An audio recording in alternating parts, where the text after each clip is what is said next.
Good morning. My name is Don Donaldson, Martin County Administrator. We are grateful that Hurricane Nicole spared our community from major damage, but that doesn't mean she did not impact our beaches and roadways. The large wind field, 18-foot seas, and extreme high tides resulted in extensive beach erosion along the entire coast. Power lines were down. Currently, FP&L is working to restore less than 2,000 homes remain without power, so they've done a good job of. We had more than 4,000, and now we're down to less than 2,000.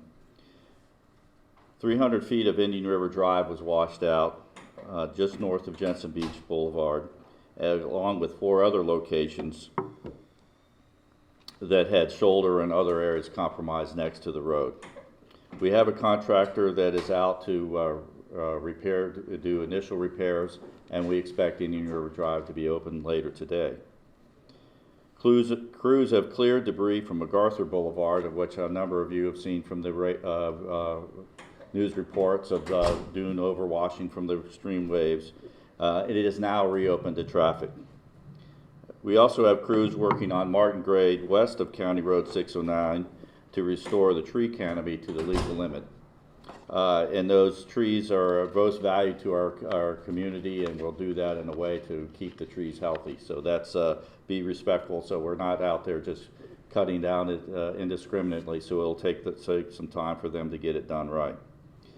It's also important for the public to know that Martin County maintains its own tidal gauges within our estuary, St. Lucie and Loxahatchee rivers, and we recorded over 2 feet of storm surge during the event, up to 3 feet.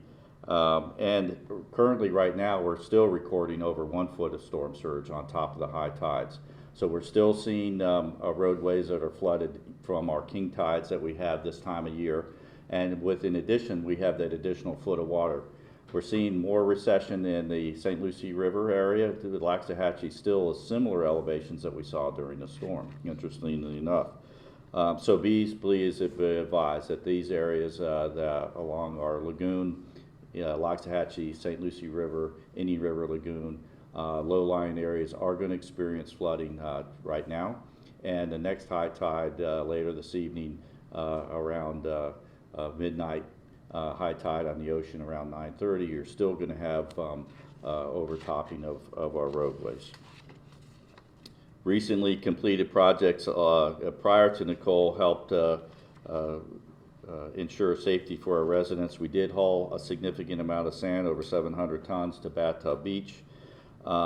We do have a contract today to haul more sand to the area. Bathtub Beach did actually fare fairly well during the storm, even though the dune was washed out along various portions along MacArthur.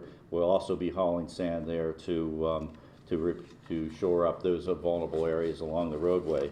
So again, if you live on the road or don't, Bathtub Beach is closed, there's no reason to go there. Please be respectful, and those who are wanting to do sightseeing, rely on our news media and those images for your attention. Our stormwater functions did function as needed. No flooding in the Gomez area due to rainfall or Hope Hills and some of the areas that we've had in the past. We did have pumps pre-deployed in anticipation of potential flooding, which fortunately we did not have to, again, reuse them, as this storm was largely a storm surge and wave event. The wind field, again, we didn't see any extensive damage from wind damage. Again, pre and post Hurricane Ian assessments of our beaches with state and federal agencies are ongoing. We'll still be finding areas of damage, parks.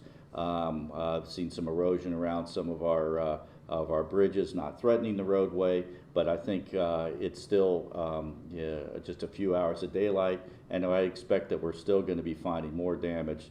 So you can see there'll be county crews out, DOT, other agencies, and so as you see them working, please be respectful and slow down and allow them to do their work. We're thankful for our media partners who are here and out in the field sharing critical information, and certainly hopeful that this is the last major event for this hurricane season or out of season. And with that, I'm going to turn it over to Sally. Thank you, Don. Sally Wade, Emergency Management Director. I just want to start off by thanking our crews who work tirelessly to keep residents safe and our media partners, as Dawn stated, who continue to help us share critical safety information with our residents. We are closing shelters today so that the school district can get the schools and staff ready for school on Monday.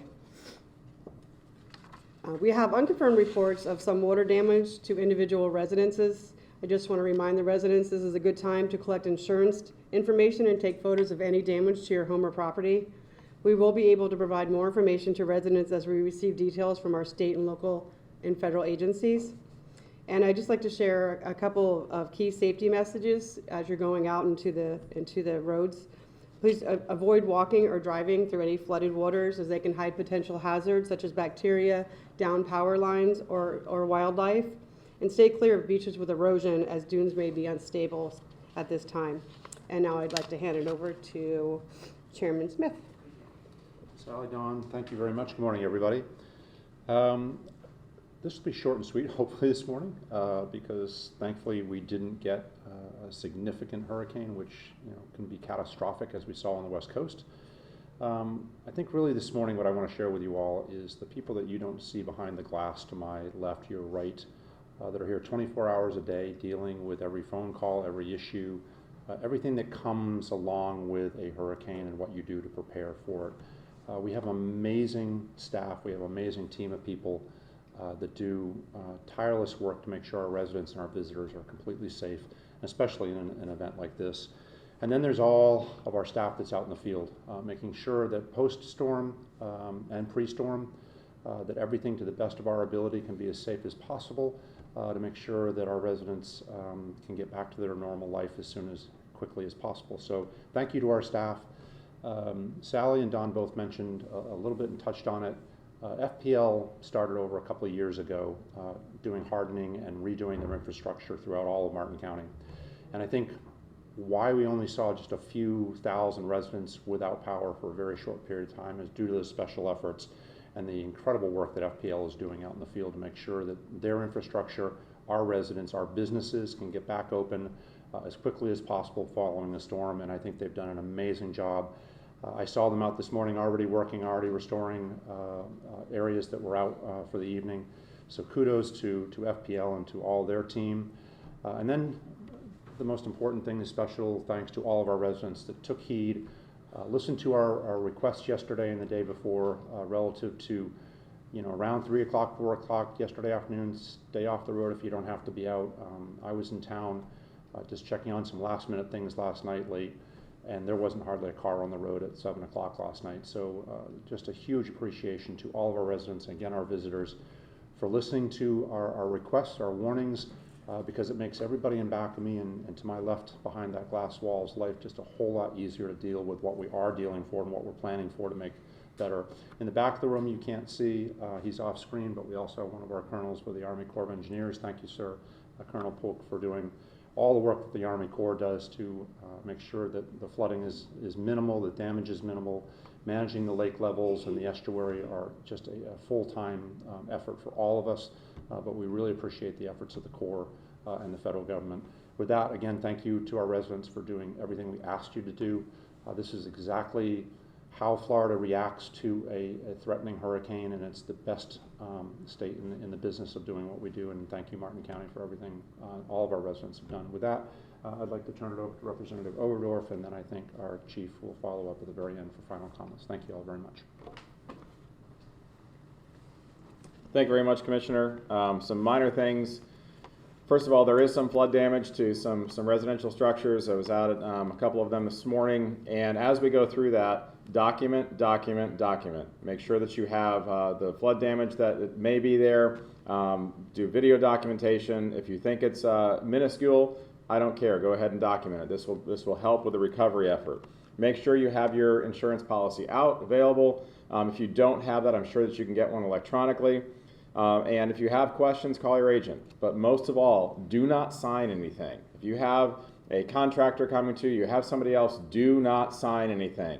There is something called assignment of benefits. I want you to make sure that your insurance company is following through. You are not signing away your rights as a homeowner with those assignment of benefits. Please do not sign anything. If I didn't say it before, do not sign anything. If you have any questions about your insurance policies, you haven't been able to get through to your agent, you haven't been able to do something there, please call our office. We're here to help. We're here to be a lifeline for you to answer your questions. And that is listed on the state, but also let me give you that number right here. That's 772-221-4961. We're here to help. We're here to help you with that. Boaters, as you head back out, hopefully not today, but another time, be aware there is debris in the water as a result of what has happened. Please be aware of that. Slow down your speeds. Make sure that you have clear waters ahead of you. That is something that's out there. And finally, I know Martin County is on top of this. We're going to stay on top of this as well, as are those predatory contractors out there. We've had a storm in our region. There are going to be people coming from all over the place. They're going to be looking to be doing work in our community, and make sure they're licensed, make sure they're bonded, and we will be looking at those as well. If you have issues or concerns about that, please, again, feel free to call our office, 772-221-4961. Thank you so much. I'm glad you all stayed safe out there. If you continue to have the conditions with flooding, or if your home has been breached in any way, please make sure you report that to the county as well, so that we can continue to increase our database here. That's important for our state and federal partners, so that we can get additional relief in here. And so we have that as part of our database. So go ahead and report that. Even if you had a minor breach, please make sure that you go ahead and report that. Thank you so much. And God bless. Have a great day. Chief? Good morning, Chad Chanchuli, Fire Chief, Martin County Fire Rescue. I'd like to reiterate what Commissioner Smith had already mentioned. I want to thank the public as well. They really did listen to our safety messages. They really did shelter in place, and it did not impede our ability to serve the community. I also want to thank our county partnership with mitigating this storm. This is a very large operation, regardless if the storm is big or small, and there was a lot of moving parts. And I got to tell you one thing about Martin County, this is one very solid team, and they do an amazing job, and it shows just with this storm alone.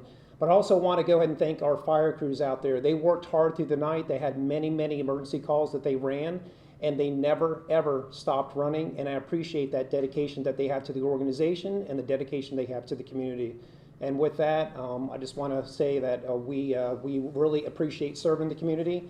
And if there's any needs that you have, post this storm, if you have the emergency, you dial 911. It's no different. Nothing has changed.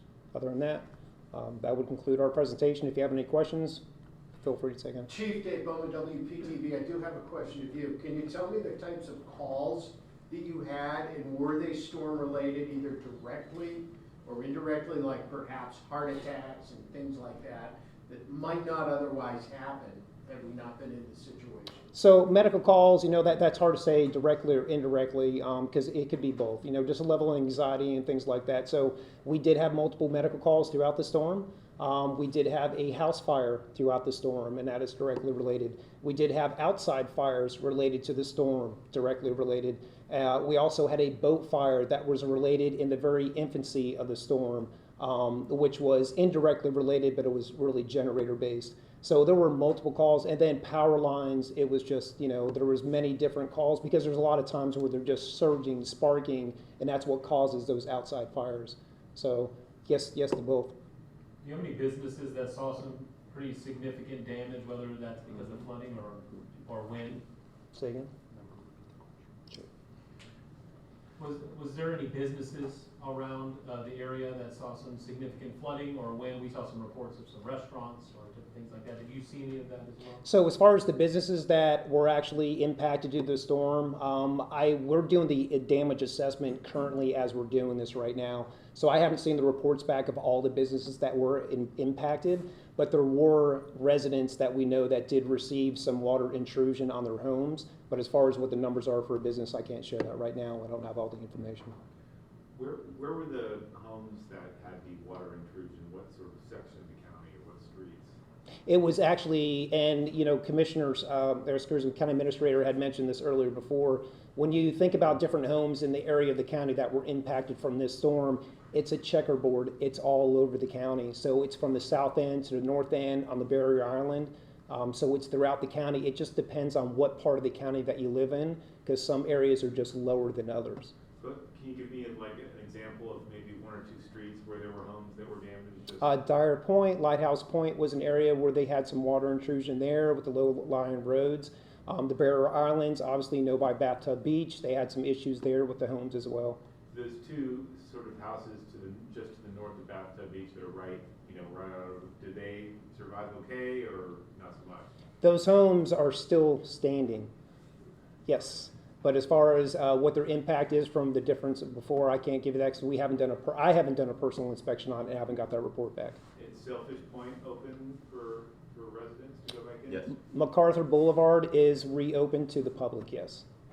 You said Indian River Drive, a lot of it was impacted by the storm all the way up north as well. You said there was 300 feet that was washed out. When will that be open today, and what can people do to avoid that? I'll turn that over to you. It'll be opened, we expect it to be open before sunset today. They're working on it now. It's in an area just north of Conky Joe's. We had actually a washout there after Hurricane Francis and Jean. There's some other area, about almost one lane of traffic was washed out for about 300 feet. Other areas it was up to the shoulder, up to the edge of pavement, kind of spotty along there. The alternate route for residents that live right there is to either go around to County Line Road and come back to it, or obviously will help people get to their homes if they're right in front of the damaged area. Don, this would be the fourth. One thing on that, please. But along those lines, it may be good in Martin County, but there's two areas that are washed out in St. Lucie County. So north of the county line, it's going to remain closed from what I understand from St. Lucie County. You can get some additional information from them, but although Martin County is going to be able to make those repairs, St. Lucie County's stretch of Indian River Drive, it will be closed. Don, question about Bathtub Beach. Yes. It obviously had a lot of erosion. We've heard, we were at Home Sound Beach as well, where there was some erosion, and up and down the county, the beaches had some. Specifically with Bathtub Beach, this is like the fourth time perhaps that this is going to need renourishment in recent years. What is the county's financial share, and how sustainable is it on a county level to keep renourishing these beaches, especially if these storms become more and more common, as some say they will be? So the question may be better answered in a longer form, but I'll try to do my best in a short answer. So a couple things. One, Bathtub Beach, as much as it eroded significantly before the storm, surprisingly, and I haven't been to it, but staff and shared with me in some pictures, it actually did really quite well during the storm. So the erosion that happened up till yesterday afternoon remained largely the same. And in fact, the houses you described to the north end of the beach, which were getting significantly undermined during the day, actually overnight sand recovered and has been pushed into it. So Bathtub is a very dynamic area. It's complicated by the fact that you have that rocky headland that pins the one piece of it that starts the Sabulaire Groom Reef there. And then so how the sand moves in and out, it can be very stable for a long period of time and then wash away in a matter of hours, effectively. So one of the things that we did do is we do have a resiliency grant, actually through FEMA to HMGP grant, and the short story is we're looking to elevate that road. We are just looking to issue a contract to put in a wall in the dune, so that in the future that it'll erode up to a point. We always plan to maintain a beach there, so that it will protect the infrastructure there from wave damage. So that's one piece of it. We did a wall similar to that just south of the House of Refuge after 2004 and 5, and certainly had no breaches there. So in terms of the broader perspective, you know, the county has a federal beach project that starts at the county line and ends within just south of Stewart Beach, about I think 1,000 feet south of Stewart Beach.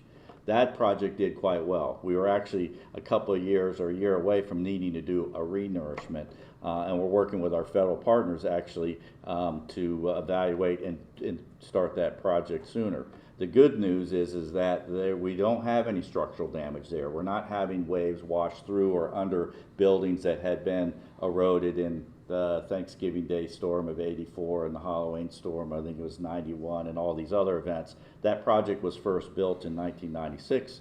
We've done a couple of renourishments.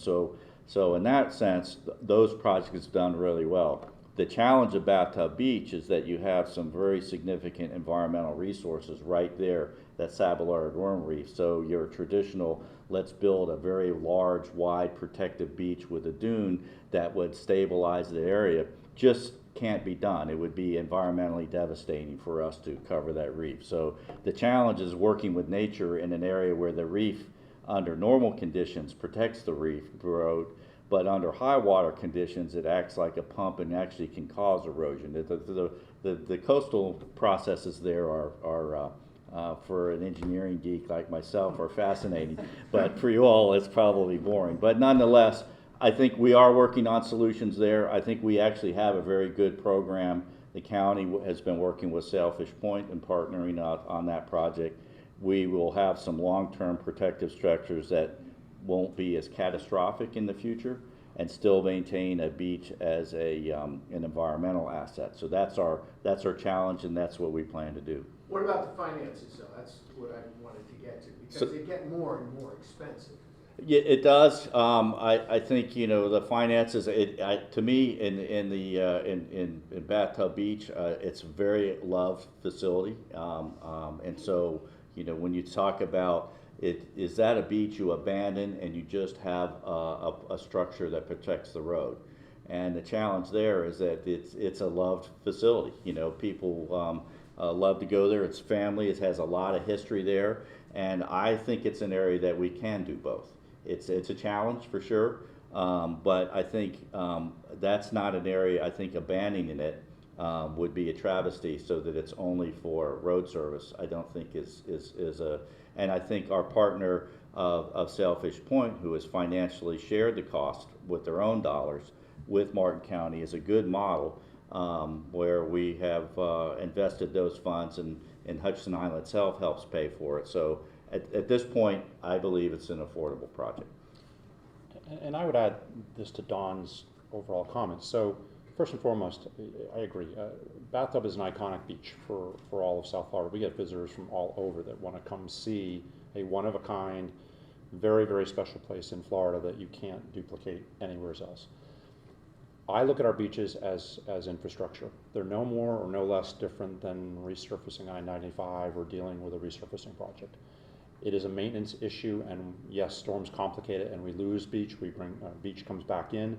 Don said it. I mean, there are times where Bathtub will bring sand back in all on its own, and we'll have 75 feet of sand out there that wasn't there before, out in front of that hard corner as you come towards Sailfish. So it is incredibly dynamic.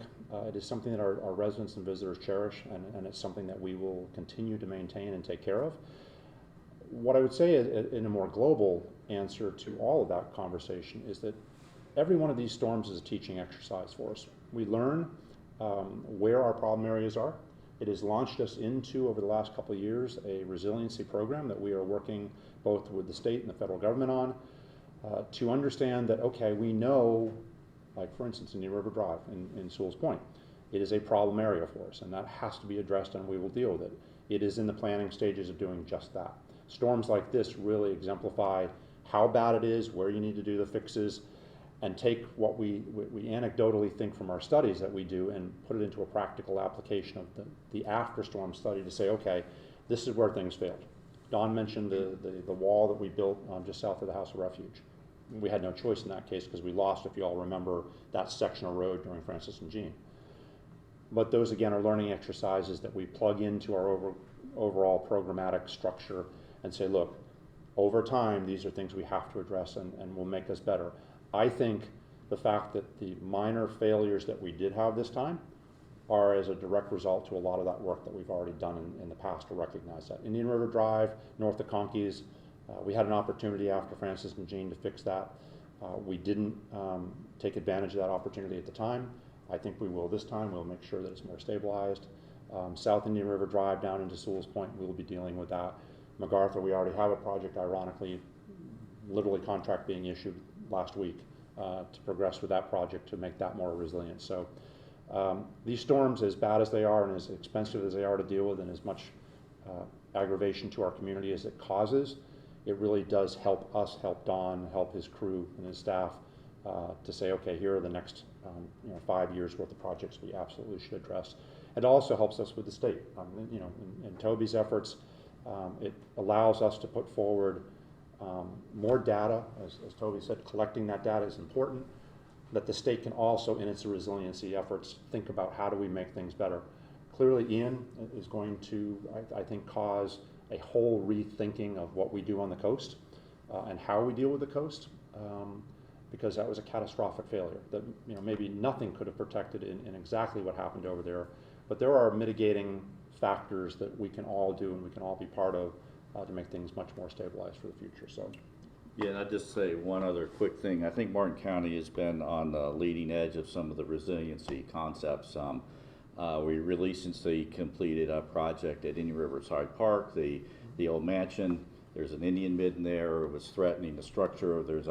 We had to put in a seawall, but staff is already working on a living shoreline to go out there as well. So I think what we're looking at is a lot of these resiliency projects involve both structures and natural features. And we're really not looking to do one or the other. It's really a combination of the two. So, and that's similar to what we're looking at Bathtub Beach, is to have something that for largely is hidden from the public's view, but when it's needed, it's there. That's what happened there just south of the House of Refuge.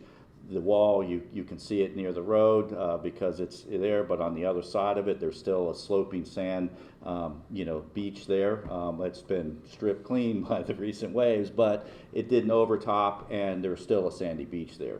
So those are the things that we're looking to do to deal with climate change, sea level rise, all those different things, and the storm climate we live in.